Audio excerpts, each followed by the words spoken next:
Hi everyone. हमारे पिछले video में हमने देखा कि प्लेसेंटा प्रीविया के क्या कारण होते हैं और इसको डायग्नोज कैसे किया जाता है। अब हम बात करेंगे कि प्लेसेंटा प्रीविया के कारण क्या परेशानियां आ सकती हैं और इसका मैनेजमेंट किस तरह किया जाता है। तो सबसे इम्पॉर्टेंट कॉम्प्लिकेशन प्लेसेंटा प्रीविया में होता है ब्लीडिंग का। या तो एक सिंगल एपिसोड ही हो जाएगा सीवियर ब्लीडिंग का, या फिर रिकरेंट ब्लीडिंग एपिसोड्स हो सकते हैं।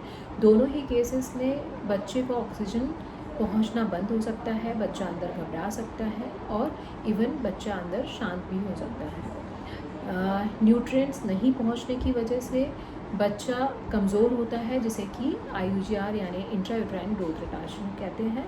या फिर समय से पहले डिलीवरी करवानी पड़ती है ब्लीडिंग की वजह से, जिसे प्री टर्म डिलीवरी कहते हैं, और बच्चे में प्री मैच्योरिटी के कॉम्प्लिकेशंस हो सकते हैं।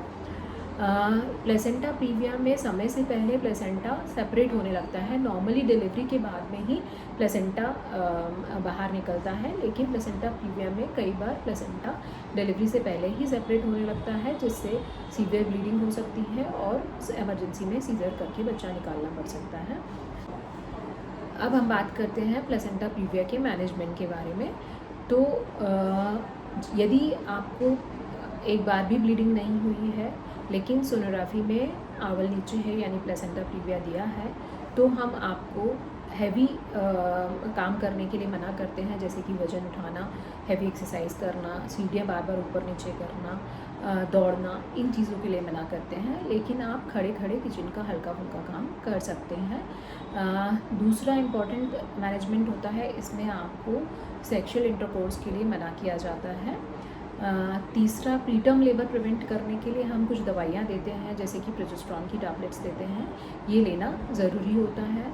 चौथा, चूँकि इसमें ब्लीडिंग की बहुत ज़्यादा रिस्क है, इसलिए आपको proper antenatal visits, proper antenatal care, जिसमें कि आयरन की टैबलेट्स, कैल्शियम की टैबलेट्स, बच्चे की ग्रोथ के लिए प्रोटीन, ये सब लेना इम्पॉर्टेंट होता है, ताकि आपका हीमोग्लोबिन प्रॉपर रहे और थोड़ी बहुत ब्लीडिंग में आपका हीमोग्लोबिन ड्रॉप ना हो। लेकिन यदि आपको एक बार भी ब्लीडिंग हो गई है तो हम एडमिट करके कंजर्वेटिव ट्रीटमेंट ट्राई करते हैं, जिसमें कि ब्लड ट्रांसफ्यूजन दिया जाता है। प्रीटर्म लेबर प्रिवेंट करने के लिए इंजेक्शंस, मेनली प्रोजेस्टेरॉन के इंजेक्शंस दिए जाते हैं, और बच्चे की लंग मैच्योरिटी बढ़ाने के लिए स्टेरॉइड्स के इंजेक्शंस दिए जाते हैं, मैक्सेल्फ के इंजेक्शंस दिए जाते हैं।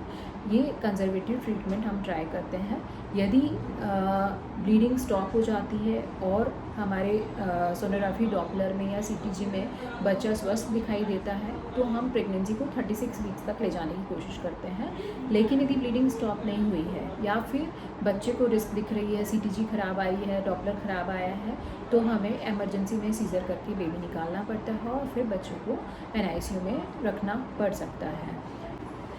यदि पूरे 9 महीने में एक बार भी ब्लीडिंग नहीं हुई है लेकिन सोनोग्राफी में कंफर्म प्लेसेंटा प्रीविया है, तो भी डिलीवरी सीजेरियन सेक्शन से ही होती है। नॉर्मल डिलीवरी नहीं कर सकते हैं, क्योंकि नॉर्मल डिलीवरी में सीवियर ब्लीडिंग हो सकती है, बहुत ज़्यादा ब्लड जा सकता है, जिससे और माँ और बच्चे दोनों की जान को खतरा होता है। क्योंकि जब डिलीवरी के दर्द शुरू होते हैं, बच्चेदानी का मुंह खुलना शुरू होता है, तो प्लेसेंटा और यूट्रस के बीच की जो वेसल्स होते हैं, खून की छोटी छोटी नलियाँ होती हैं, वो फट जाती हैं, टियर हो जाती हैं, जिससे सीवियर ब्लीडिंग होती है। इसलिए प्लेसेंटा प्रीविया में डिलीवरी हमेशा सीजेरियन सेक्शन से ही होती है।